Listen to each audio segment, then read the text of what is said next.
Viva Culture, l'actualité des arts vue par l'association Maison de la Culture du Havre. Présentée par Isabelle. Viva Culture, l'émission de la culture dans toutes ses découvertes.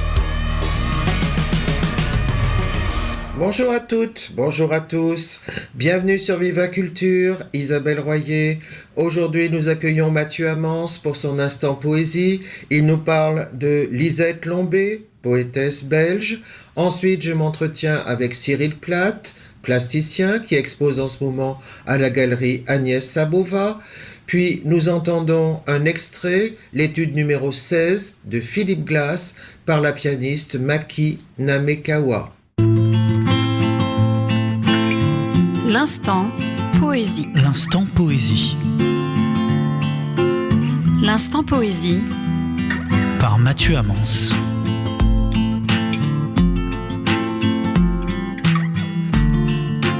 Chers auditeurs, chères auditrices, chers auteurs, chères autrices, bienvenue dans l'Instant Poésie.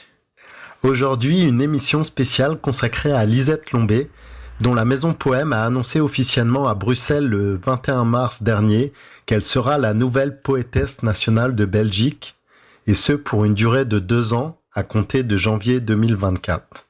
Écoutons-la sans plus attendre nous lire un extrait de son recueil Brûlé, brûlé, brûlé, paru aux éditions de l'Iconoclaste en 2020 dans la petite collection Iconopop. Attraper. Attraper un crayon, un bic, un marqueur. Tout fera l'affaire.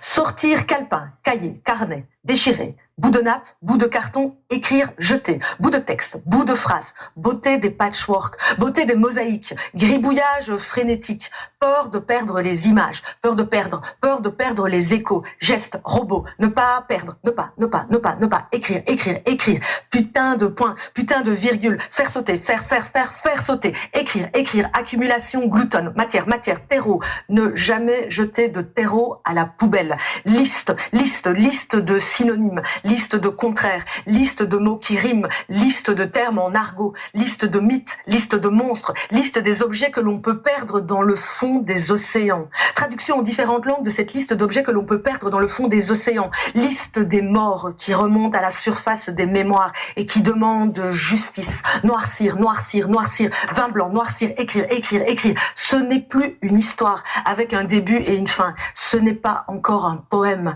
Vin blanc, écrire. Et quand ça grippe, quand ça ralentit, quand ça rementalise, changer de support, changer, écrire. Papier craft, papier calque, changer de format, changer la taille des lettres, changer épaisseur des mines, changer couleur des encres. Vin blanc, écrire. Rature, annotation, flèche, écrire. Vin blanc, écrire. Grande récolte, vin blanc, écrire. Grande récolte de mots. J'ai eu la chance de croiser Lisette Lombé au Joutes Poétiques Grand-Villez il y a quelque temps. Elle y avait fait le déplacement en équipe, comme le veulent les usages des festivals slam, accompagnée de 3 autres poétesses belges. J'avais alors été bluffé tant par sa performance scénique pleine d'énergie et d'intensité débordante, que par sa gentillesse et sa simplicité lorsque j'avais eu l'occasion de l'aborder pour échanger. Lisette était alors déjà une artiste plurielle accomplie, passe frontière comme elle se définit. Cofondatrice du collectif El Slam, elle pratique la poésie, la scène, la pédagogie, le militantisme et elle est également artiste plasticienne.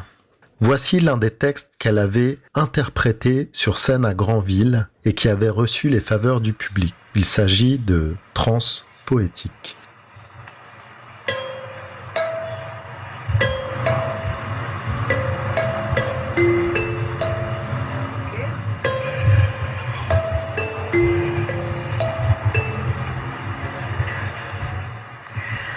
On raconte que là-bas,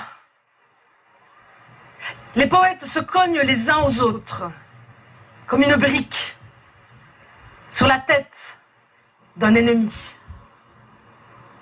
On raconte que là-bas, le sol est jonché de milliers et de milliers de feuilles blanches. Et que chacune de ces feuilles blanches a appartenu à une personne abandonnée par les mots. C'est un no man's land, un terrain vague, un gisement mort entre les strophes. Tous, nous connaissons ce lieu. Tous, nous connaissons cette peur de ne plus être à la hauteur du texte précédent. Tous, nous redoutons cet appel de la synchronicité qui ne se chorégraphiera en rien. Alors nous nous répétons, mantra, mantra, cela ne peut pas ne pas avoir de sens, cela ne peut pas ne pas être un signe, cela ne se peut. Et les jours passent, on s'échine, on s'obstine, pas une ligne, pas une rime, apnée, souffle court, apnée, feuille blanche, je dois écrire, je peux écrire, je veux écrire, je peux le faire. Et les jours passent, on s'aigrit, on s'agrippe à la fausse perle, la fausse pépite, la pâle copie, déjà vue, déjà lue, déjà dit, prête à porter, prête à rapper, prête à slammer. Et puis soudain,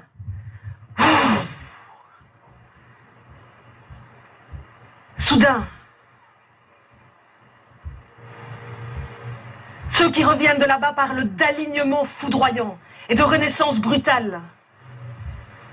Soudain, ton poème est là, devant toi. Tapis rouge qui se déroule comme écrit, comme sorti, comme jailli d'un autre que toi. Alors certes, ton poème est encore à ciseler, ton poème est encore à apprivoiser, mais il est là, devant toi.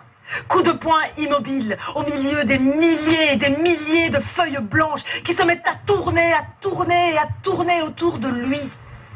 Écoute, c'est une invitation. C'est une invitation à t'agenouiller. C'est une invitation à enfin entendre ce que ton ventre, ce que ton bide, ce que tes tripes ont à te dire. Revenons sur le statut de poète national de Belgique. De quoi s'agit-il ? Créé en 2014, il a vocation à valoriser les échanges littéraires et culturels entre les 3 communautés linguistiques de Belgique. Les flamands, qui parlent le néerlandais, les francophones et les germanophones. Lisette Lombé aura donc pour mission d'écrire à partir de 2024 au moins 12 poèmes sur des thématiques liées à l'actualité sociale ou à l'histoire de son pays. Citons le magnifique livre-disque d'Homo de Poesia de Laurence Viel, paru chez Maelstrom Réévolution, comme la concrétisation poétique du rôle de poétesse nationale qu'elle a tenu en 2016-2017. Gageons qu'à son tour, Lisette, poétesse francophone dont la voix porte déjà bien au-delà de la Belgique, saura faire bon usage de cette attention portée sur elle. Écoutons-la pour conclure cette chronique, nous interpréter son texte « Qui oubliera ?» librement inspiré d'un discours de Patrice Lumumba prononcé le 30 juin 1960 lors de la cérémonie d'indépendance du Congo et extrait du recueil « Brûler, brûler, brûler ». Qui oubliera ? Mot de Patrice Lumumba. Qui oubliera qu'à un noir, on disait tu, non certes comme à un ami, mais parce que le vous, honorable, était réservé au seul blanc. Qui oubliera ? Ils m'ont dit, tu es une bamboula, une grosse guenon, un cancrelat. Tu es sale, sale bougnoule. Ta mère a couché avec un nègre. Tu es une bâtarde. Ils m'ont dit, tu devrais retourner dans ton pays, dans ta hutte, dans ta brousse. Tu devrais remonter dans ton arbre, ta liane, tes bananes. Tu devrais remercier la Belgique de t'avoir accueilli, même si tu es né ici. Qui oubliera qu'à un noir, on disait tu. Tu devras apprendre à passer ton chemin. C'est déjà loué, c'est déjà pourvu, c'est déjà complet. Tu devras apprendre à te justifier. Je suis belge, je suis diplômé, je suis qualifié.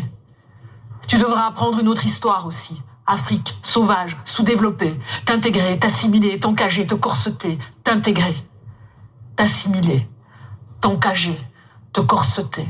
Te faire douter, te faire avoir peur, te faire avoir honte de ta couleur, te faire oublier tes frères et tes sœurs, toi. La Joséphine Baker, petit oiseau exotique, gazelle, tigresse, le cul, les fesses. Qui oubliera qu'à un noir, on disait tu. Qu'à toi mon père on disait tu, qu'à vous mes oncles on disait tu, à l'arabe, à la Rome, à mes oncles, à mon père, tu, aux sans-papiers, aux sans-abri, aux sans-emploi, tu, ouvriers, ouvrières, prisonniers, prisonnières, malades mentaux, handicapés, jeunes des cités, aides ménagères, tu, la pute, tu, la tox, tu, la gouine, tu. Qui oubliera?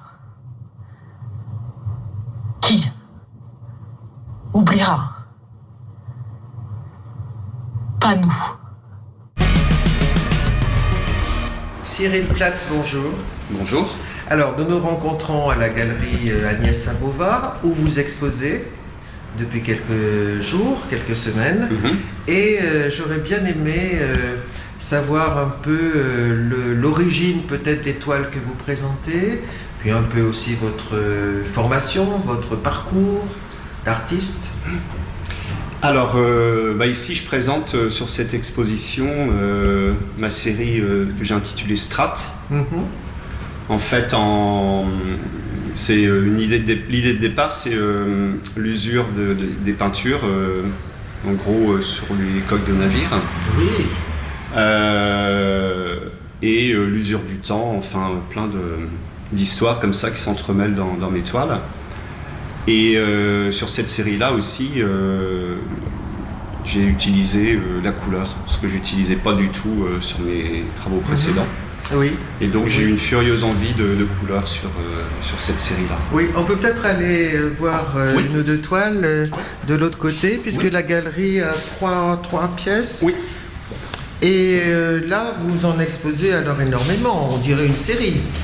Ah bah oui, c'est là sur cette expo, c'est une série effectivement. Ouais, c'est je travaille en fait beaucoup sur la série.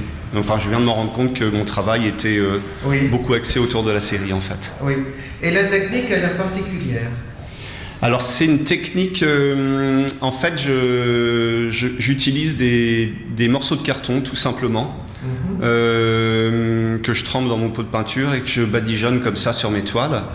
Oui, enfin, votre pot de peinture, vos pots de peinture. Oui. Vous avez combien de couleurs là? Il y en a peut-être énormément. Il y a à peu près une dizaine de couleurs par toile en fait. Ah oui, une dizaine Ouais. de couleurs. Oui. Mais c'est chaque fois une couleur que vous passez, c'est ça? Oui, c'est une couleur l'une après l'autre. Une après l'autre. Tout à fait. Voilà, c'est Oui, ça, oui, c'est oui, ça, oui, c'est oui, ça, oui, d'accord. oui. Avec simplement un morceau de carton. Oui, avec un morceau de carton. Alors, pourquoi le carton? Tout simplement, en fait, j'en avais marre de nettoyer tout le temps mes pinceaux. Donc, je perdais du temps dans le nettoyage de pinceaux et voilà, l'idée du carton qui peut s'apparenter à la technique du couteau, en fait, du travail au couteau. Oui. Mais moi, j'utilise du carton parce que, voilà... on peut s'en procurer partout, c'est pratique, et puis voilà, je suis à l'aise avec cette technique en fait.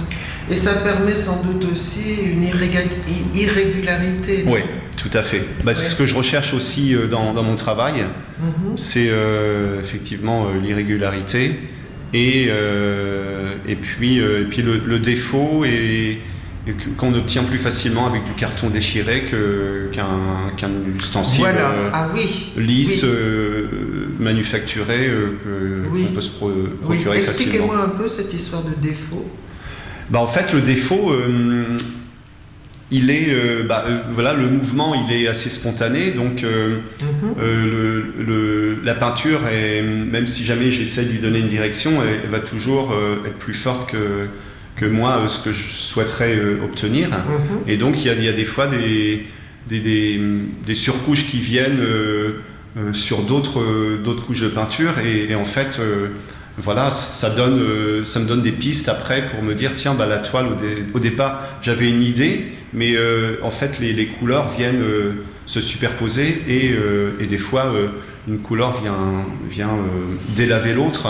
Donc ça me donne aussi des pistes pour me dire, tiens, ce détail, pourquoi pas essayer de le reproduire voilà, de façon un peu plus constante sur la toile. Oui. Vous procédez peut-être aussi par couleur dominante, non, suivant chaque toile. Oui, il arrive à un moment donné où effectivement, là, je me dis... du rouge aussi. Ouais, il peut y avoir plus de rouge ou plus de vert, enfin bref... C'est mon œil beaucoup qui me dirige. Oui. Ouais, mon œil me dit à un moment donné, tiens là, il faudrait que tu ailles plus vers cette couleur-là. Oui. Ouais. J'ai l'impression que notre œil voyage entre ces couleurs et que parfois on a une échappée. Oui, on peut y voir plein de choses. Après, c'est l'œil du visiteur en fait. Oui. Mais effectivement, oui, on voyage forcément puisqu'il y a tellement de détails qu'on est attiré. Alors, ce qui est étonnant, c'est que le public souvent essaie de trouver du figuratif dans l'abstrait. Et on m'a dit, ah oui, mais là, tu vois, il y a un portrait. Je dis, bah, si tu veux le voir comme ça, d'accord, mais en fait, l'idée n'est pas du tout de faire du figuratif. C'est, voilà. Et donc, oui, avec le mélange de couleurs, on voyage, oui. Ce sont des couleurs très gaies. Printanières. Voilà. Oui, c'est vrai. C'est ce qu'on m'a dit l'autre jour. C'est vrai. Tout à fait. Oui. Mais alors, est-ce que vous maîtrisez quand même la répartition des couleurs, le geste? Alors j'essaie. Alors c'est un compromis en fait entre la maîtrise et puis le lâcher prise. Donc effectivement, ma disposition de couleur est réfléchie. Mais la façon dont elle est appliquée est assez spontanée. Oui. Donc c'est un mélange des deux en fait. Ça. Oui, tout à fait. Sur les deux tableaux. Exactement. Oui. Ah oui, spontanéité et maîtrise. Et maîtrise, tout à fait. Oui. J'ai besoin de plus en plus de lâcher prise sur mon travail, donc ça progresse. Oui, et j'ai l'impression que notre œil découvre des plages de couleurs qu'il affectionne. Par exemple, celle-ci, là, c'est net, c'est le rouge. Un rouge un peu foncé, peut-être. Mais à côté, j'ai l'impression que c'est le rose. Oui, tout à fait. Tout d'un coup, mon œil a été pris par cette tache rose. Tout à fait. Un rose magnifique. Oui. On n'oserait pas d'ailleurs utiliser peut-être dans ça. D'ailleurs que dans mon travail, peut-être. Faut oser, voilà. C'est peut-être. Le mélange des couleurs. Alors là, peut-être plutôt le foncé, un peu de noir, non? Ouais.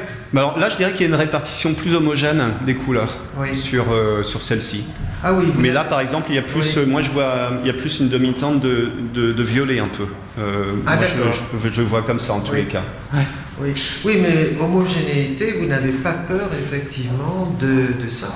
Non. Je veux dire, il n'y a pas de ligne directrice, il n'y a pas de forme qui apparaissent. Au départ, il n'y a pas de ligne directrice. La ligne directrice, elle arrive plus sur la fin de mon travail en fait. Ah, c'est ça. Ouais. Si on peut appeler ça une ligne directrice, en tous les cas, mon œil, plus il va. Au départ, il n'est pas très regardant. Oui. Et plus j'avance dans mon travail, plus il est regardant. Et c'est là où je me dis, tiens, là, il faut que j'aille plus vers cette couleur où il y a une zone là qui me dérange un peu. Donc, je vais accentuer un peu cette zone pour pas qu'elle mange le reste. Donc, je prends beaucoup de recul. Je me permets de laisser mon travail comme ça, peut-être 1 ou 2 journées, puis de revenir dessus après. Ce qui a été le cas d'ailleurs pour... ça me fait penser maintenant un peu la chronologie de mon travail. J'avais commencé, j'avais mis 3 ou 4 toiles de côté pour en commencer une 4e. Et en commençant la 4e, j'ai vu que mon travail était beaucoup plus fourni sur la 4e et que ce travail-là me plaisait plus. Donc je suis revenu sur mon travail. Et là, vous avez combien de couches? Oh là là! Énormément? Ouais, beaucoup. Je peux pas les compter parce que je pars de couches assez importantes pour réduire de plus en plus mon travail de... Procéder par réduction. Oui, tout à fait. Donc, j'ai lu aussi dans votre portrait que, dans le fond, ce qui vous intéressait, c'était d'expérimenter. Beaucoup. S'il n'y a pas l'expérimentation, pour moi, il n'y a pas de sens. Je m'ennuie. J'ai besoin de ça. Tout le temps. Tout le temps. D'accord. Alors parlons d'une autre série que vous présentez, c'est celle des textiles. Alors, en fait, j'avais déjà présenté dans la galerie d'Anne Bovard mon travail de textile.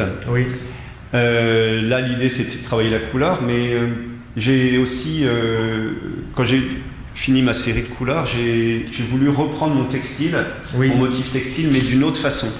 En fait, ce que je voudrais, c'est que mon textile soit beaucoup plus vivant et qu'il y ait beaucoup plus de lâcher prise. Oui. Et Là, donc, pardon, excusez-moi, Oui. je vous interromps, mais c'est un travail extrêmement méticuleux, extrêmement précis. non, là, Non justement, je sais où je veux aller dès le départ, parce Oui. qu'il faut que j'aille vite, parce qu'en fait, là, je travaille sur de la peinture fraîche, Ah oui. et c'est la peinture fraîche qui est grattée avec des bâtonnets de Ah bois. d'accord. Donc, en fait, mon mouvement est très rapide et, Oui, oui. et très, très spontané, il y a beaucoup plus de lâcher prise. Ah, entendu. Donc, j'ai envie d'aller de plus en plus vers le brut, D'accord. vraiment Ah, le un peu plus massif. oui. Et donc là, c'est les prémices de ma prochaine série sur toujours le motif textile, Oui. mais je dirais taillé dans la peinture fraîche, en Ah, fait. c'est ça. Mm. Ah. Donc il y a aussi des temps de séchage qui peuvent être plus ou moins longs ou rapides ou pas. Oui. Donc il faut s'adapter aussi Oui. à la chaleur de la pièce, la peinture, elle, qui va sécher oui, et je pourrais pas oui. revenir dessus. Ah, c'est Donc il ça. faut que j'aille vite. Ah oui, bien sûr. Et puis des fois, il y a des... Donc j'aime bien l'idée du textile comme ça, beaucoup plus brut et spontané en fait. Oui. Et alors là, évidemment, le textile est entier, mais j'en ai vu avec des accros, avec Oui, ouais. un trou, une déchirure. J'ai trouvé que je trouve que c'est intéressant. Bah oui, c'était une autre histoire ça encore, Ça fait un peu plus intime, Ça mais fait j'avais un bossé- appel vers un ailleurs Ouais. ou peut-être aussi quelque chose qui a raté, quoi. Un tissu déchiré, c'est un tissu qu'on aurait envie de jeter, on va dire, très rapidement. Ouais. Mais bon, quelque chose d'abîmé. Mais qui est beaucoup plus vivant qu'un tissu lisse Alors qui vient de c'est peut-être sortir. ça. C'est peut-être ouais. ça. Mm, Oui, mm. effectivement. Il a vécu Oui, il a vécu. et je trouve que c'est Oui. plus vivant Oui. qu'un tissu ou autre chose. Hein. Là, on parle du tissu, mais pour moi, ça peut être beaucoup. Oui. Ça peut être lié à plein de. Enfin, je veux dire, même les meubles, tout ça. Moi, je trouve que le meuble chiné, récupéré est beaucoup plus vivant qu'un meuble propre, Ah oui. manufacturé. Donc, Oui, on peut dire ouais. ça. Voilà. Donc, c'est. Effectivement. Puis l'histoire de la déchirure, c'est aussi un parcours, voilà, un peu de petits problèmes de santé à un moment donné où j'ai eu besoin, et mon travail de textile et de déchirure est venu là un petit peu pour réparer tout ça aussi. Oui. Ça a contribué à C'est une mon métaphore. rétablissement. C'est une une métaphore, de ouais. peut-être beaucoup de choses. Oui, exactement. Là, vous dites une déchirure dans la vie, effectivement, dans Ouais. son Ouais, ouais. corps, dans son parcours. Oui. Tout ça, à fait. le spectateur, le visiteur, le regardeur, Le il voit met pas. quelque chose. Ouais. Peut-être de lui. Vous voulez dire la personne qui voit mon travail Oui. peut se projeter dans mon travail Oui. peut-être au travers C'est de ça. ça. Oui, c'est déjà Par arrivé. exemple, c'est déjà arrivé. Tout à fait. Ouais. Ah ouais. Ouais. Oui. Alors, rappelez-nous peut-être comment vous êtes devenu artiste. Il y a très longtemps, hein. Ça fait maintenant à peu près 25 ans. C'est ça. Ça file. Oui. oui. Bon, en gros, j'étais lassé de mon travail et il fallait que je fasse autre chose de ma vie, quoi, en fait. J'ai pas envie de perdre mon temps dans un travail qui me rendait rien, quoi, en fait. Et ayant un parcours assez pas solitaire, mais j'aime bien, moi, maîtriser un peu mon destin, quoi. Enfin, en gros, et d'aller vers quoi j'ai envie d'aller et non pas de subir des choses. Donc, j'avais pas de temps à perdre. Puis un jour, du jour au lendemain, j'ai plaqué mon boulot pour. En gros, je vais faire court pour devenir artiste. Brutale décision. Brutale, oui. Ouais. Oui. Tout à fait. Et on se jette dans le vide. Complètement. Oui. Ouais, on reprend tout à zéro. C'est ça. Ouais. Oui. Bon, c'est intéressant. Moi, j'aime bien ce genre de Mais défi. vous avez aussi bénéficié peut-être de rencontres.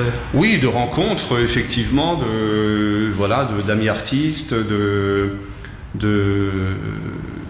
parcours de vie qui me semblaient, moi, être assez intéressants. Donc, oui, j'avais besoin. Puis j'ai rencontré, effectivement, des personnes un petit peu comme ça qui m'ont donné envie de devenir artiste. Oui, oui. Ouais. Si je me souviens de votre série des robots, vous avez des qualités techniques aussi, des compétences techniques, il me semble. Pas vraiment, non. J'aime à dire que j'apprends sur le tas, en fait, Oui. sans compétences particulières. Oui. Je suis assez bricoleur de nature. Oui, quand même. Et puis après, j'essaie d'adapter mes compétences de bricolage sur, en l'occurrence, là, on parle de mon travail de robot, où il a fallu qu'il y ait un travail de rivetage, donc Oui. assez technique et presque industriel, quoi, en C'est fait. ça. Oui. Que je l'adapte sur mon travail de robot. Je souhaitais, moi, au départ, qu'il ressemble à des gros jouets façon mécano, Lego. C'est ça. Et donc, Oui. tant que j'avais pas trouvé le système d'assemblage, je me suis pas lancé dans le Oui. travail de robot. Oui. Et Là, vous avez peut-être été inspiré par l'enfance, alors. Vous parlez complètement. voilà. Ouais, tout C'est à fait. ça. Ouais, Oui, ouais. oui, oui. Mm. Tandis que le tissu, par exemple, la trame, là, vous avez été inspiré par quoi? Quel tissu? Qu'est-ce que c'est? Bah, en fait, c'était un concours de circonstances. Je travaille le motif déjà depuis 2-3 ans, inspiré de mon travail de robot, de rivetage. Oui. Donc je faisais des aplats sur mes toiles qui étaient inspirées de mon travail de robot. Oui. Et très rapidement, je me suis un peu ennuyé quand même dans ce travail-là. Il fallait que j'aille plus loin. Oui. Et j'étais un petit peu, je savais pas trop où aller en fait. Donc je tournais dans mon atelier plusieurs semaines avant de voir ce fameux morceau de tissu dans mon atelier avec un rayon de lumière à travers et la trame est apparue et je me suis dit tiens, il y a peut-être quelque chose à faire avec ça. Donc Ah voilà. c'est parti. Donc j'ai commencé à faire des lignes Oui. Oui. et puis c'est parti de là en fait. Oui. Et là, on est dans les noirs et blancs.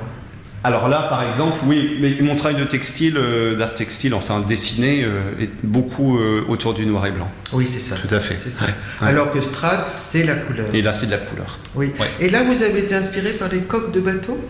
En fait, par l'usure de la peinture, ouais, les coques de navire, parce qu'on voilà, on est une ville portuaire, donc Oui, j'ai oui. quand même pas mal ramassé aussi de morceaux de bois sur la plage, Oui, oui. qui du étaient bois usés flotté. par le temps, du bois flotté, du bois des coques Oui. de navire.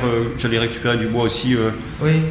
dans le quartier Saint-François, avec puis l'observation aussi des coques de navire peintes et repeintes avec des surcouches de peinture. D'accord. Et l'usure des peintures, voilà, mon œil était attiré par ça et donc en fait l'idée est partie de là, de Oui. l'usure des... C'est ça. Donc finalement, ce qui vous intéresse là, vous dites l'usure, ça veut dire le passage du temps,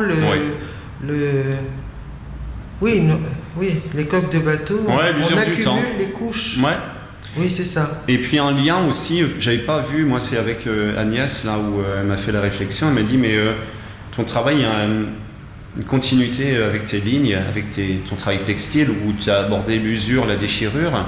Oui. Et là oui. c'est pareil, on retrouve l'usure du temps, les peintures usées par le temps qui réapparaissent. Oui. Et Oui. donc il y a un lien C'est vrai. pas du tout réfléchi. De me dire que j'allais faire une série autour de l'usure, mais C'est vrai. Ce qu'il y a, c'est que à partir de cette usure, de ces couches multiples que vous mettez au jour, que vous montrez ensemble, en fait, vous reconstruisez quelque chose. on peut le voir comme ça aussi, ouais. Il me semble. Oui. Ouais. Oui, parce que ça fait œuvre. Ça fait... Oui. Oui. Il y a une construction, ouais, tout à fait. Oui, il y a une construction. Ouais. Oui. Oui. Bon.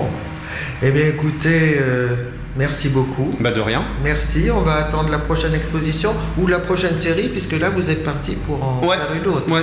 Bah il y aura une autre expo de mon travail autour des motifs du textile et des. Oui. J'expose dans une autre galerie à Bruxelles. Oui. Et bah justement cette semaine, il fait une présentation de quelques œuvres, juste 3 ou 4, Oui. en préparation d'une autre expo prévue pour l'année prochaine, 2024. Oui, oui. Et on peut retrouver votre travail sur Facebook, votre Sur page Facebook, Instagram, Cyril Voilà. Platt. C'est ça. Ouais. Eh bien, merci beaucoup, Bah, Cyril merci. Platt. Merci beaucoup. Merci. Au revoir.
d'entendre Viva Culture, une émission proposée par l'association Maison de la Culture du Havre, présentée par Isabelle Royer, réalisée par Mathieu Le Chevalier.